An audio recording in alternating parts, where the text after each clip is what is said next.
عید اومد و بهار اومد، هدیه روزگار اومد، باز دوباره به عشق گل بلبل بیقرار اومد. عید اومد و بهار اومد، بلبل بیقرار اومد. عید اومد و بهار اومد.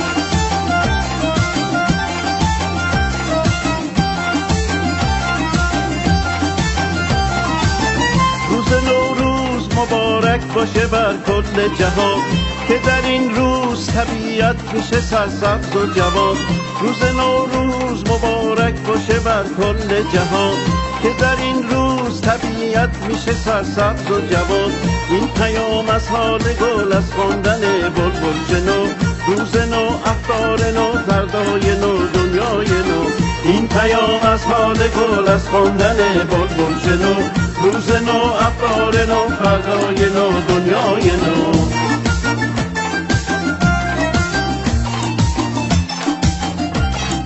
پرستوها تو آسمون پر میزنن شاد کنون، مژده میدن بهار اومد، سبزه و گل به بار اومد. عید اومد و بهار اومد، سبزه و گل به بار اومد. عید اومد و بهار اومد.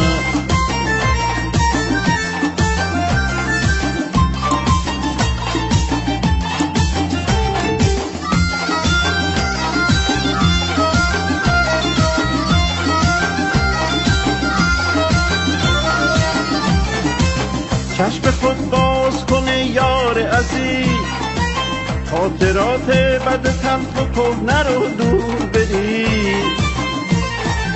چشم خود باز کنه یار عزیز، خاطرات بد تلخ و کهنه رو دور بری. با خودت جنگ نکن، با روانت نستیز، و از این خواب پریشان برخیز. با خودت جنگ نکن، با روانت نستیز، و از این خواب پریشان برخیز. زندگی در گذره، لحظه ها رو میبره، اگه شادی نباشه زندگی بی ثمره. زندگی در گذره، لحظه ها رو میبره، اگه شادی نباشه زندگی بی ثمره.